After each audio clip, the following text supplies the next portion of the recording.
Thank you for listening to Interview with DJ Nocturna. Please like, subscribe, and share if you're watching on my YouTube channel.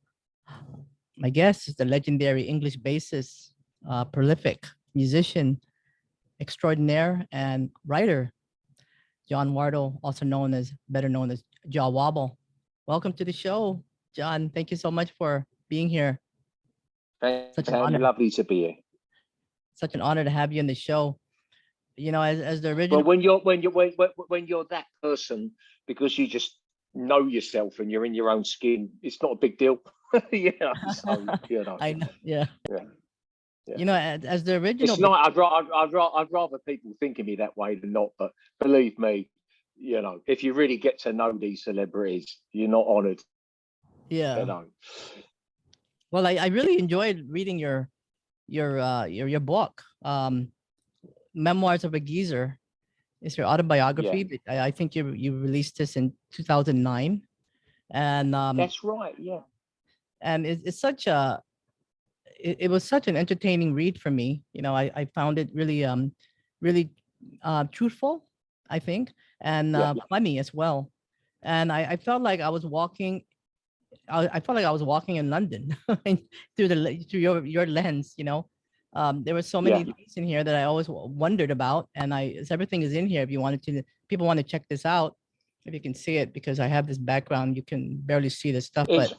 It's very hard to get hold of now because it's completely sold out, but it's being republished by Faber and Faber, which is fantastic. So there's a new big afterword. Obviously, a lot has happened since 2009. I got a lot of calls right. I predicted Boris Johnson, who's basically turned out to be Trump light. He's, you know, I predicted, you know, he'd rise to prominence, and David Cameron, these privately elite school, private educated guys, you know, it's all part of the plutocracy to run the world now, you know. But yes, it's coming out with a big afterword, and it's going to be repackaged. And I think we're going to take emphasis away from the title because it was a pun. There was a big film out at the time called Memoirs of a Geisha. So it was a pun on that film. Now no one knows what that was about, you know, and they think I'm seriously saying Memoirs of a Geezer, you know. Well, you know, you talked about that word quite a bit in your book, geezer that, geezer him, he's a geezer, you know. There were so many. Yeah, that's right. Yeah, well, it's I know in America an old geezer is like a real old bloke, but he has a different connotation in London. Mm-hmm. Especially, it really is a London. He's a geezer. Means he's a mensch. He's a stand-up guy. Yeah, he's a geezer. Yeah. You know, as the original basis for Public Image Limited, in your book, you talked about you know, Johnny Lydon. When you first met him, your first meeting with him, you called the meeting the Stanley Livingston moment. Yeah. What was it? Dr. What was it? Livingston and who was the other guy? Livingston and, oh God, I forgot the name now. There was the two guys, of course, imperialist guys, I suppose, weren't they? You know, Dr. Livingston, he met somebody in the jungle. I can't even remember who he was. He met, but it was that was that moment we met, and you know, it was obviously a big deal in my life. You know, we met a good time before punk existed. You know, everything moved very quickly through that mid-70s period, you know. So I met him 74, and by 75 the punk thing was beginning. Yeah, that's also where you met the other John, you know, the four Johns, and Sid Vicious, particularly John Beverly, and he gave you that name, right? Your name, Jah Wobble. That's right. Yeah, we were drunk one night and we were trying to get through a door. Might have been going to Grove, and maybe there was no one in, but we had a key, but I think we just had the wrong key. You know, the key wouldn't work, and it was a big door. We didn't have the strength to kick it in, and so we went and stayed somewhere else. But while we were trying to get in, we took a breather because we were lagging drunk. He'd been drinking Newcastle Brown Ale, I think, which is very strong. And he said, John Ward, I'm going to call you Jah Wobble. because obviously John was a spoonerism on my name, the Jah because of reggae, wobble, waddle, you know. And I said, hey, I'm not going to forget that, Sid. I'm going to remember that name. That's a good name. I'm going to use that name. So I did, you know.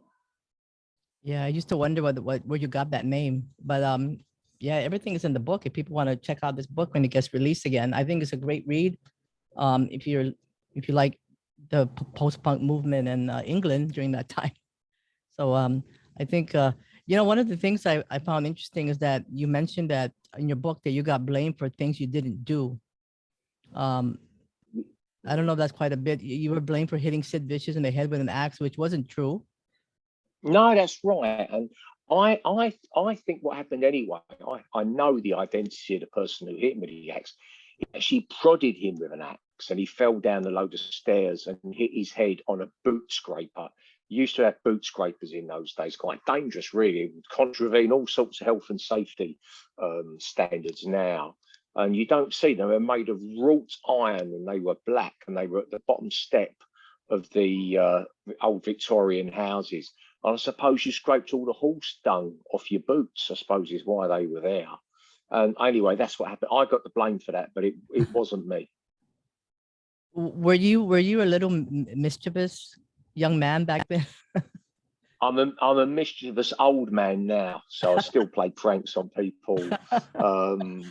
You know, so I can't stop it. I've got that mischievous side, so I still jump up out the band. You know, if there's a cupboard if there's a storage space in a dressing room, I'll get in there and I will patiently wait half an hour if I need to. You know, sit there with a Coke or something, you know, or a sparkling water, wait for them to come in, let them get settled. That's the secret, you know, let them get settled, sit down, and then you come out, you know, make them jump. So, I can kind of tell. I can kind of tell you did things like that. Just by reading your book, I can kind of tell you have that humorous, kind of funny personality. Yeah, I like to have fun, you know. You know, one of the things I had to laugh about because I kind of can identify with it is we connected with your experience with the Sisters of Mercy. Now, for those listening, I'm not talking about the band, but I'm talking about the nunnery. I've suddenly got that feeling in my stomach. You as well, Anne. Oh God. Right. Okay. Yeah. They're not pleasant, are they? Oh my God. Yeah, I mean, I went to a Catholic school all my life, so when I read that, not a lot of people talk about the Sisters of Mercy as a nun. You know, everybody knows that as a band, right? I mean, in my circle, in your circle, but yeah.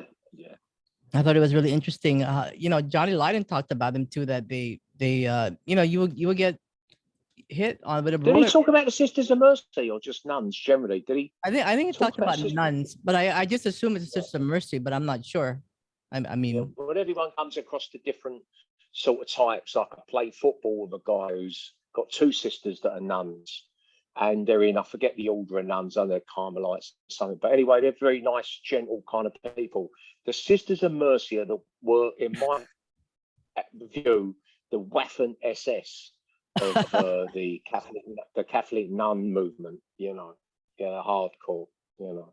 Yeah, if anybody from my high school is listening to this right now, I don't know what they're going to say, but yeah, it's funny how you said the Sisters of Mercy have no mercy. yeah, they had no mercy whatsoever. They were merciless. Yeah, you know, back then they would you get hit in the ruler right in your hand, or I remember getting my ears twisted, but now you do that, you get sued. That's right. Well, they had bamboo. They'd hit you. They'd bamboo on the hand, rulers on the hand. You pick your chair. I mean, there was a lay person teacher, I remember, guy that would pick the chair up and drop it while you were in it, which looking back is just ridiculous because it's jarring your spine. Hello, you know what I mean? Yeah, it was pretty spiteful, you know. Yeah, I mean they're really not. I was an altar server, you know, so they'd get me out to do the 10 o'clock kind of in the midday paupers funerals, you know, so they'd get you out to do the funerals. And to be in that big old church, St Mary's and Michael's. It was kind of scary in there, you know, and yeah, it was. But I took the whole concept of the Holy Spirit and spirit. And I still kind of aspects of that now, and I still think are wonderful. So this think of the Holy Spirit, this thing that's somehow universal, is somehow boundaryless and ever present. You know, it actually, there's some crossover with that and the concept of Buddha nature or supreme self in Hinduism, you know. So, and I was very drawn to that stuff as a kid, but I would look at the nuns and the priests were actually okay. As far as I know, there was no pedo priests that I can recall in that parish. So that's good news, you know. They like to drink, one or two of them, you know. But there were no pedos that I know of or can recall, you know. So that's good news. But I remember looking at the nuns and a lot of the lay people and just thinking, I could already see the hypocrisy and how they behaved wasn't a holy way. It wasn't a holy, holistic way of behaving, you could say, you know. Yeah. I thought that was really funny. You know, is that what inspired the song Religion? No, well, John had his own view. He's I think a bit more one-dimensional. He just hated it, and I've got you know, he just hated it. Hated priests, fat pig priests. It says in that, you know, he hated them. And I've met a few priests and bishops even. I did. My dad's brother was a priest, you know, so you know, it was well ingrained in the family, but I've got a different view, you know, to things that I wouldn't look at it as, oh, it's completely bad. It just is what it is, you know. And in some respects was completely screwed people up. I remember one girl that was single parent, mixed race, and, you know, being treated terribly, for instance, in the class, you know, back then as primary school age, that is.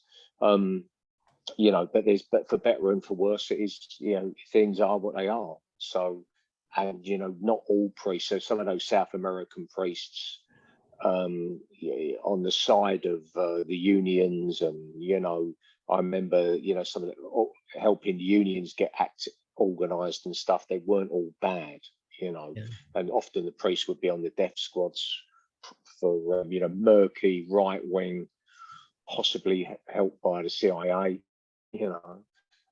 Maybe, you know, at times in the 60s and 70s and all that, you know, where they, you know, I believe priests, you know, could be killed, you know, when they for trying to help the local community, you know.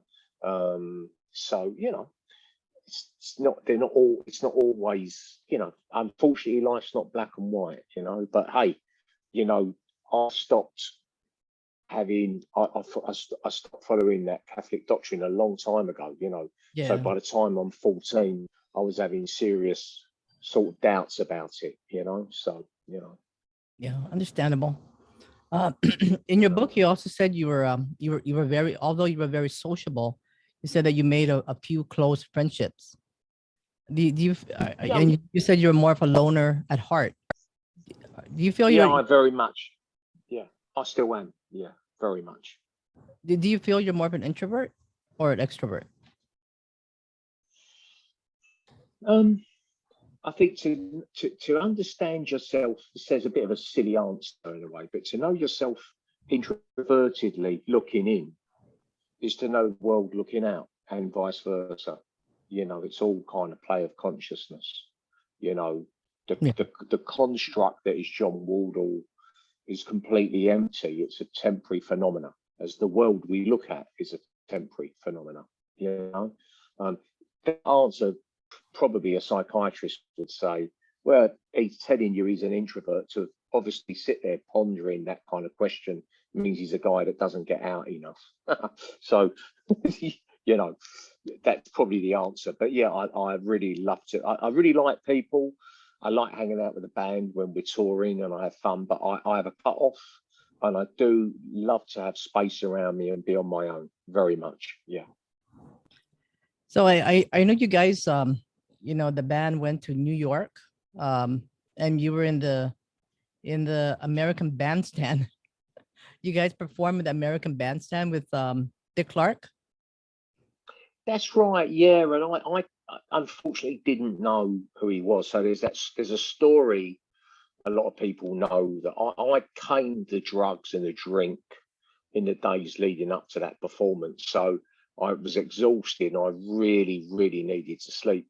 So they put me in a medical room and I managed to go to sleep. I was desperate to sleep. And I was woken prematurely, as far as I was concerned, by that guy. And he introduced himself very friendly, but I went mad at him because I just thought, what the fuck? Why would you wake a sleeping man to introduce yourself? What the, because I wanted to sleep, so difficult, and people thought I was being very disrespectful to him. I didn't know who he was. I didn't know anything about the show. It was an American phenomenon. That was probably before the day shows were franchised. So I had no idea,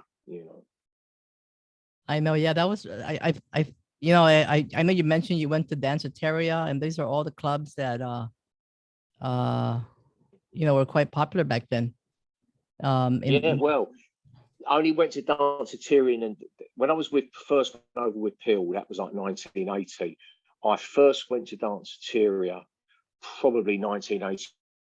There's a huge change had taken place. I think I'm a bit like Forrest Gump. Punk starts, I'm there. Then I meet Francois Kevorkian and I end up on Island Records after I leave Peel. So I'm back in New York at that time, 83, building up to an 82 probably, building up to recording Snake Charmer, just as hip hop started. So I was there as hip hop started and that whole loft scene, so I was introduced to all the loft scene in America and, so I would be taken up the Bronx. We go up the Bronx there was a famous nightclub up there. It's the first time I saw a proper metal detector machine at a nightclub, so I've been around all these scenes. So it's just things like Forrest Gump. I just suddenly land somewhere just as it's all kind of going on, So that was Danceteria and it was amazing. We used to stay at the Iroquois Hotel, which is quite a well-known rock and roll kind of hotel, and and it was obviously drinking very heavily at the time. I was a young man, but I absolutely loved Danceteria and all those that club. New York was absolutely the place to be at that time. I think by the noughties, late 90s, noughties, London was the place to be. That become this absolutely super capital city. Post-pandemic and post-Brexit, London's probably going down a bit. It's still magical. I still like it. It's like Manhattan. The baby gets thrown out with the bathwater and it becomes a rich person's playground, After when you came back from New York, you left Public Image and you actually expanded your musical journey. Do you like also I don't know if you like I know you like some soul R&B because we have something. Another thing we have in common is you love Stevie Wonder's Inner Vision album, which is also my favorite album by Stevie Wonder. How is it? Well done. Yeah, that's me as well. That's me and you are friends then. That's that. That's how I get to be friends with people that like either Stevie Wonder and that album in particular, and Miles Davis, especially his Electric period. They always seem to become my friends. All my friends, by the way, and band are Aries. They're all Aries star sign. Even my dog was an Aries, so, all the band, all my crew are all Aries, so what are they're like rams. What is your star sign? Leo. Leo. Okay. I'm a Leo. I'm a Sagittarius, so that's why we got fire. Oh, that's it. We'll get on. Yeah, we'll get on to fire sign. The Aries can be quite rude.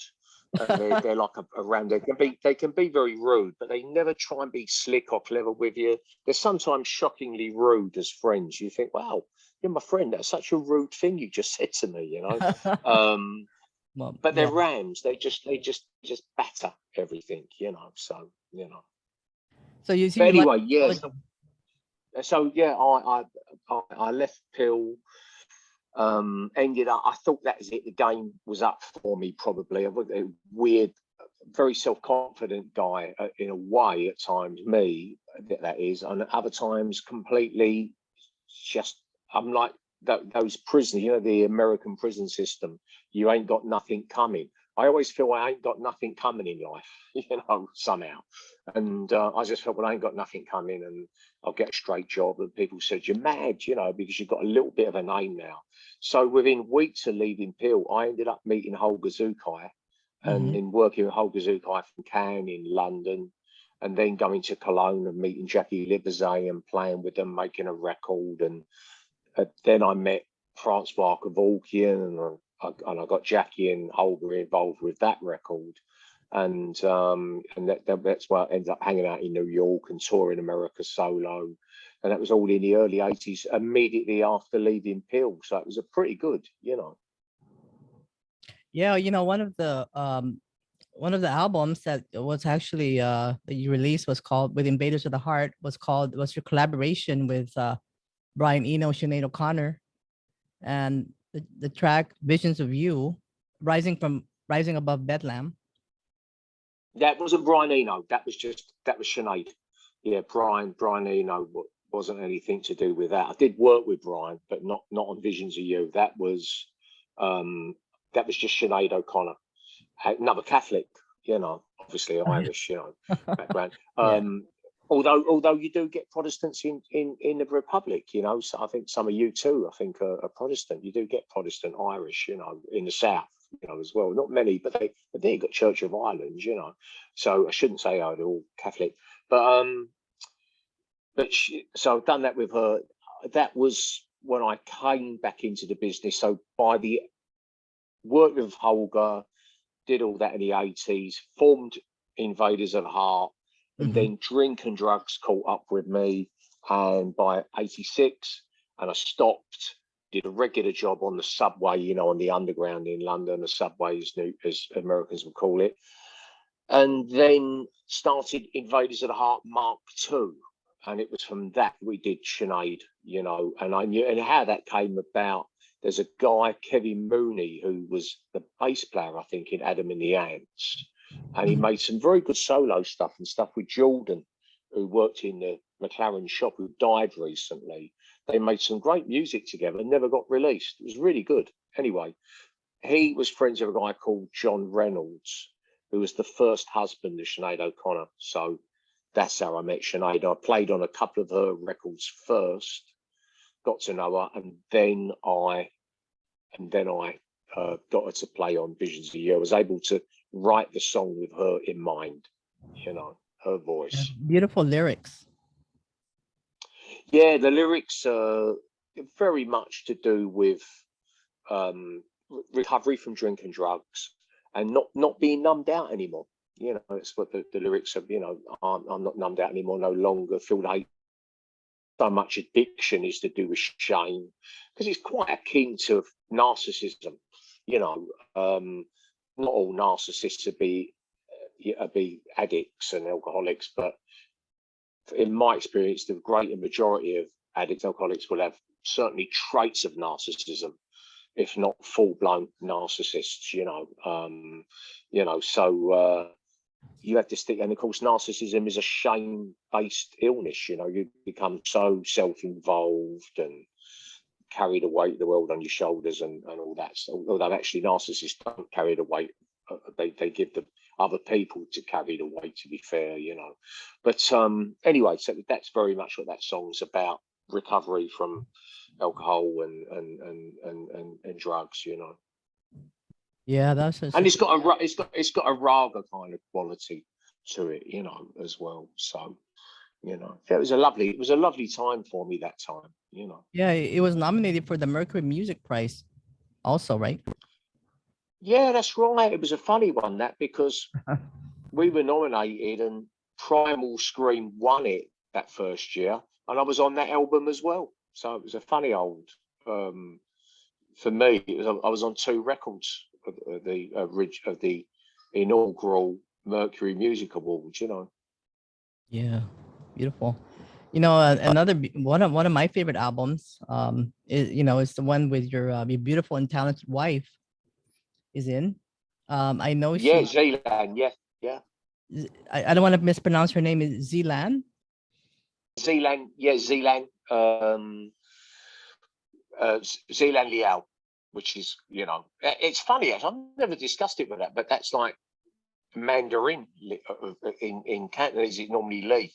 Mm. For some reason she has the Mandarins, but she speaks both Mandarin and Cantonese. But yeah, she's plays classical Western harp, but hardly plays it now, and she plays obviously Kucheng, Chinese harp, and both our sons play. So I did a session for them last week. They both played Chinese music instruments and Western instruments. So it's pretty much a musical family.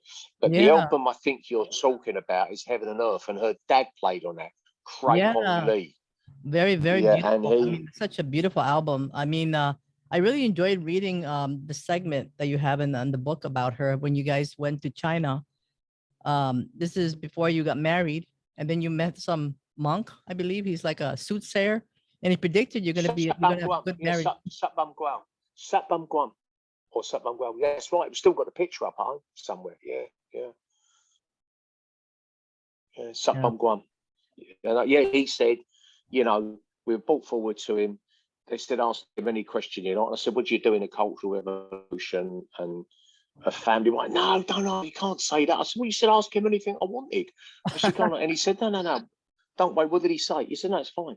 And he gave this beautiful explanation of karma, actually, as much as anything, about how when something happens in a certain context, in a certain situation, you're just part of that. And you just accept you're just part, kind of get on with it. So he didn't run away or anything. He dealt with it. He had a reputation, that guy, for getting fed up with people talking, rubbish, I suppose, and bothering him. And he would go and meditate up in a tree. And if you come near him, anyway, he'd throw fruit at you, to go away, leave him alone, So he could be quite extreme, but he was revered, and he's, I think he was the real deal, the guy, that the answer he gave me, which was not, it wasn't only an answer to the specific question I asked. As I say, it was a detailed explanation of karma, cause and effect, oh, and how, and I realized now, that nothing in the phenomenal world has an inherent existence. So you can't even say, well, this, because of this here, that arises. It's a whole nexus of causes and conditions. It's quite amazing and quite beautiful, how it all works. And of course, it's all very empty. And so yes, Satbam Guam is that guy. No, I haven't mentioned his name for many years. yeah, yeah. But yeah, It's such a beautiful album. Bill Laswell said that it's the best thing Jah Wobble has ever recorded. Heaven and oh, Earth. did he? Right. Okay. Right. Okay. That's nice. Yeah. Yeah. Yeah, I like. It's funny. I love the really nice album. yeah. I love the Yeah. Hindu mantra in there, the Om Namah Shiva, that's in that track, Yeah. Yeah. On the Shivaya. Yeah. Yeah. which was Absolutely. also, And it was actually in an album, a spiritual compilation album called Asama or something like that. And I that's right. Yeah. That's right. Yeah. Yeah. and that's where I saw it for the first time. I think I was in San Francisco and I went into one of these spiritual store and it was in there and I just go, wow, I was blown away. Um, and the other track I like in there is with Natasha Atlas, a love song. It's a beautiful Yeah. Yeah. song. Yeah. But it's funny. The other tracks I did with Natasha a few years before that got a lot more kudos. But that track's, I think, one of the nicest, that we did, But it was that record sold terribly, and I remember people, oh, you better come back with a big record, So it was, I think it was, we'd done it after I'd had two reasonably good records. And I remember thinking, I didn't care, I wasn't bothered or worried. And I remember some of the people around me, I remember thinking, well, because you're so concerned about sales tells me you don't get it. You still don't understand anything. It doesn't matter. because in time these works of art come through, So Yeah, I don't know why, because it's so beautiful. I mean, Heaven and Earth, the self-titled one with your wife in it. I mean, it's just absolutely beautiful with her harp. That's well, the attitude of the record company was, oh God, we let you indulge yourself, so now you need to make some hit records again. That was the, I've never been a hit record guy anyway, but no, I love that. And I heard Zealand's dad's on that, Craig Hong Lee, yeah. and when he left China originally, he went to Hong Kong and played on a lot of the kung fu movie soundtracks. Oh. So he impressed all my team of people in the studio, because it was a tricky part he had to play. He's playing Erhu or Gerhu. I think he's playing like the Chinese cello, maybe Erhu as well, Chinese violin and bamboo flute. He was considered probably the best bamboo flute player in Canton. He was very good, very well respected. Like a lot of reed players, he was quite a taciturn man, but he nailed all the parts. They were tricky parts, and he nailed them first take. And the track was, he said to Zealand, this young man of yours has some talent, I think, which I was like, oh, wow. Because he was one of those guys who wouldn't praise people readily. The reed kind of players, because he played a lot of reed instruments, they're quite taciturn. A lot of the saxophonists, were quite. I played with Pharaoh Sanders is on that album as well. Yeah. In fact, very, very good, great player, very nice, but very stern, quite taciturn. They definitely don't suffer fools easy. You know what I mean? That's one thing. Trumpet players a little bit more, appealing, a little bit more kind of like relaxed, but the sax players are quite heavy, I think, But yeah, that's up there's one of my absolute favorite albums. Yeah, definitely. The other one I like too is I really like these this genre of music that you went to. I like Umbra Sumas. Yeah, that's another of the I was flowing at the time, and that's you get it. That's as well was right up there. And there's a track I did a lot of years later called Moo, and Moo I've done in the noughties, and that's another of those albums, that kind of very dark, very light, kind of thing. Umbra Sumas had a lot of collage on it. I was doing a lot of walking at that time, and I would record sound as I walked, and and build little collages and stuff. Yeah, I really like the Bostonian folk song in there. Yeah. Beautiful. Yeah. I was just I think it's Georgian. I think Cella. Yeah, I think it's Georgian. I might be wrong. The folk song. And then the other one I really like is the Passage to Hades. Do you like Greek mythology? That's really beautiful. Well, I'm not an expert, but there's I must admit with that is like you're going over Hades at that dense, was somebody I'd seen play a few times, and I always preferred his solo stuff, and he had that circular breathing going, and it reminded me of Moroccan trance musicians or something, so it was great. We done that in about 4 hours, that record. And Evan said to me, don't tell people, whatever you do, don't tell them we did it in a day, because they won't respect that. Tell them we took weeks making it. And it was quite right. It was a good lie to tell, So because people think, if they've really worked on this like a magnificent paper, we just done it in 4 hours, because it's just very honest, very pure, and it was really had, it really had something. It's one of those records to put the hairs up back of your neck, I was getting the drums and bass to move. Normally I'm quite fixed, but the guy I had playing drums at that time was a free jazz guy, and I utilised that. So it's speeding up, it's slowing down. The beat's very flexible. It's very stick, you know.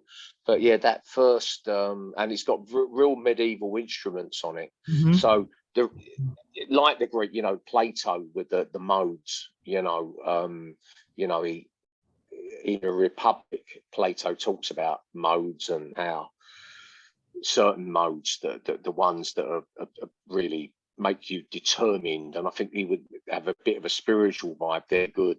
When poets come to the city, troubadours singing modes that Oh are yeah. like pop modes, will be nice, but we'll show them to the city gate. We'll feed them, then we'll get rid of them, because they're what they bring. It will make the young people weak in spirit, you know. I thought that's fantastic. You know, it's actually a bit like Chairman Mao's views on music, you know, which Holgazuk I liked. You know, he Yeah. said, you know, yeah, you know, you got to have stuff that make it mustn't be decadent, you know, or something, you know. So it's all a bit obviously tongue in cheek, you know, but yeah, it's a heavy record, that, you know. So you got, these are And my there's favorite so many John good ones. records as well. Yeah, I Yeah, mean, well, Passage to Hades was, yeah, it was just a weird.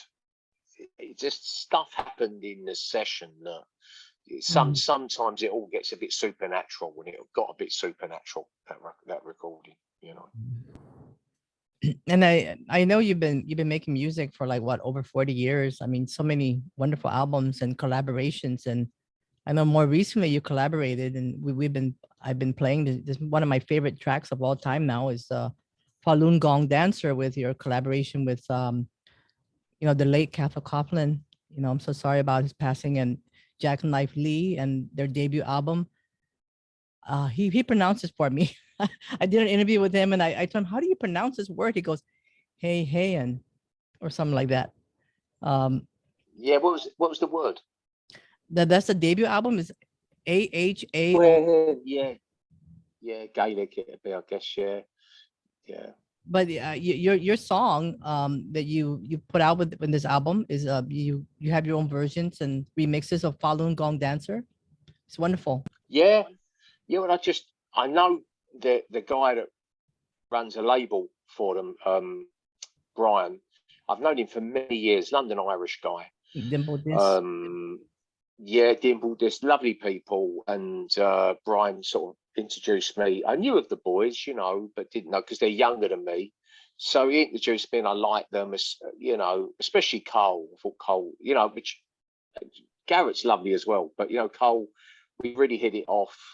He's out of Cork, like my ancestor was out of Cork. He'd settled in Whitechapel, so he lived where I come from, you know, in the East End of London. So we really got along. He was a very nice guy. And I said, yeah, sure, I'll play some bass, no big deal. And I really like the track, you know. I know, It's it's a wonderful. smashing track.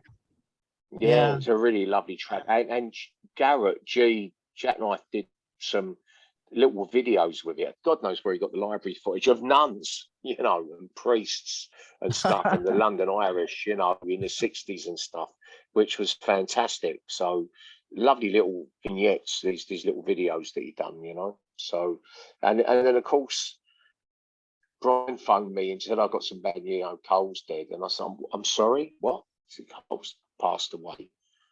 And I said, no, what? Not obviously not Cole. Is that another? He said, no, Cole. And I sort of said, no, I you know, death is so shocking sometimes. Yeah, no. That it's hard to emotionally, you know, it was like, so it took me 5 minutes to say, I'm not, what? But that can't be, because I was just talking to him not that long ago, you know, one of those conversations. So very sad.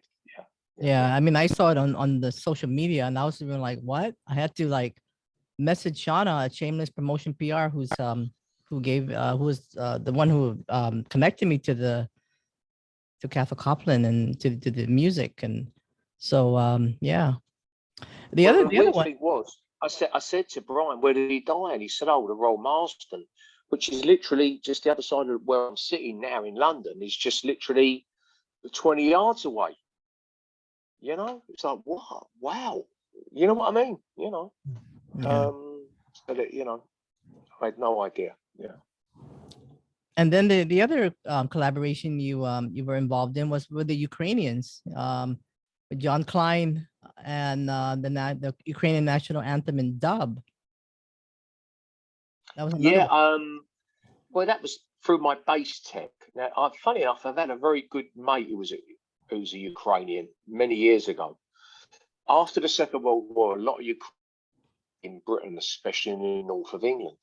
So I knew a lot about their history and knew a bit about them.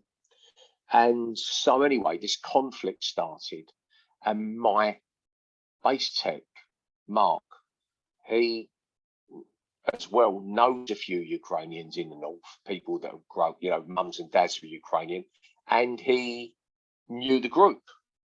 So he said, "Why don't you do so?" I said, "Sure, just send me some tapes or something, and I'll make a dub record." And so we talked to her. I said, "Tell you what, why don't you just send me the national anthem?" And I do the community thing, the thing I'm doing tomorrow night and Tuesday. I do with John Klein.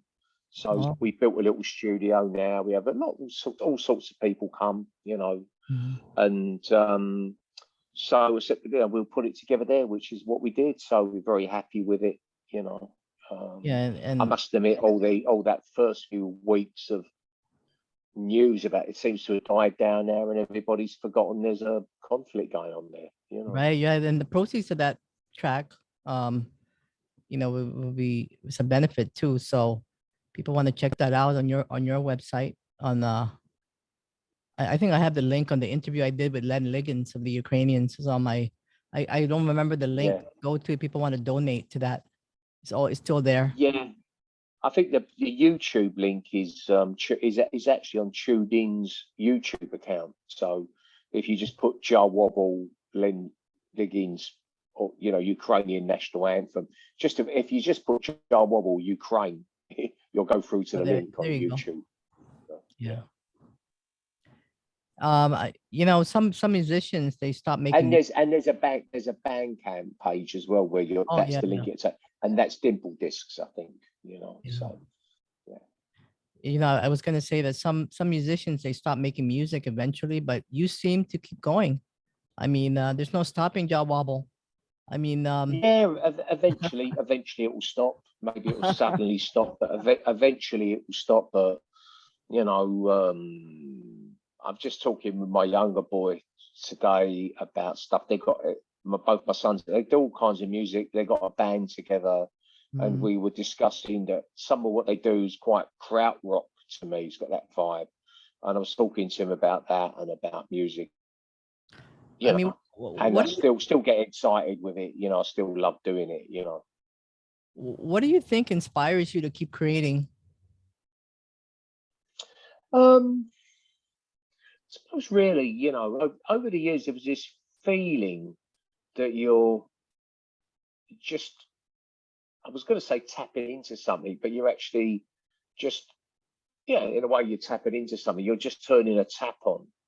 And it's like this stuff, somehow the bass lines and the music is somehow pre-existing somehow. And and it's just a natural, it's something very natural about it for me, that it just comes via your consciousness, for want of a better term, and it just arrives, and you, like a kind of a midwife, really. This baby is born, and you have to do certain things to make sure that it survives and it prospers, and somehow, you help to process the music, but it itself just kind of comes, it's like a kind of an emanation, and it's all part of the same thing, really. It's all somehow part of the magnetic wave band. So I don't really see it in any way like that 18th century idea or the 19th century idea of the tortured composer and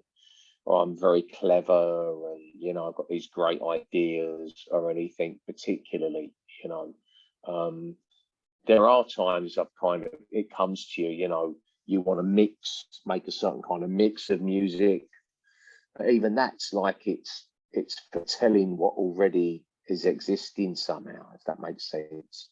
But there's, I couldn't wait to mix Eastern sounds, with Western, and I still love the fusion thing very much, but there's something very natural about it, really. You know, so you put a bass in my hand, and the line's already there. You know, it's Yeah. somehow kind of ready to go, and in a way, it's like a kind of meditation. That if you think of sort of a very basic good way, it's like Adhyata kind of way of approaching meditation, is to take just your awareness of yourself. So, are you aware? Yeah. Don't think about what you're aware of, but just you're aware. And Buddhist, it might veer into a more Buddhist view of sky-like nature of awareness of the sky, you know, of the, so everything, all the thoughts and all the feelings are like birds going across the sky or clouds going across the sky, you know, and all that. And but this actual background, you know, consciousness, where all this movement is within, and sometimes it's as if it's when a lot of the other stuff settles, it's the music that comes forth as a movement across that or through that consciousness. You know, say where it's from, or if it's from the conscious, or it certainly goes across it, but it's as if it comes out of that. For me, you know, in essence, it's kind of part of that process. You know, so you just relax and you play. You do a lot of. Do you do a lot of meditation? You know, it never stops really. Meditation, really, or that kind of, that you are in that state. That if you're that state of awareness, actually, should just be the reminder to get you to touch base with that. You know. In life, rather than okay, I'm in a normal state of mind. I'm now going to sit down in a very formal position, you know, with a very straight back on a pillow, with my knees in a certain position, and you know, and then attain this other state. That state is always the thing that's there, you know, and maybe good posture, you know, and stuff, and it's just something that you know is actually an expression of it, if you see what I mean, which is a nice way to look at it. So when you do sit formally, that's just an expression of that thing that you're completely in touch with anyway. It's that doing the form isn't the way of trying to gain that experience, if that makes sense. Oh, yeah. There's quite, I mean, all this stuff so imprecise, and of course goes beyond words. And that's the thing, you're dealing with a non-verbal. And of course, the whole thing with meditation and all that, it's beyond words. So the whole of the music is, you know, you have to say something. I get that. You have to say something, and you've got to start somewhere as well. Get that as well, you know. But it's actually, you know, sometimes when you meet if you meet somebody who's really realized that natural state, which we've all got, every sentient being's got it really, there's a stillness that resonates from them, you know, and you actually feel it's sort of like a sort of vibration off of them almost, you know. You'll just be very, very quiet, you know. There's a quietude about them, you know. Yeah, that's so true. You know, speaking of which, I know you're you have a musical family. I know your daughter. You also have a daughter who's she's an actress, right? Haley. Yeah, Haley. Yeah, she's acting. I think she teaches acting. And Natalie, she makes music, you know, kind of electro kind of stuff, you know. And then your family. She's on Banker VHF Deaf, I think it's called. You know, it's quite gothic. You know what I mean? It's quite. Oh, really? Dark. I think yeah. I think a bit tongue in cheek as well, but you know, yeah. Haley Angel. Yeah. That's right. It's my older daughter. Yeah. So your album. I gave her the name Angel. So So your album that you recently released with your family is called Kuan Yin. Yeah. Isn't that your family? That's an album. If people want to check Yeah, that there's out. a bodhisattva. Yeah, and Guan Yin's a bodhisattva.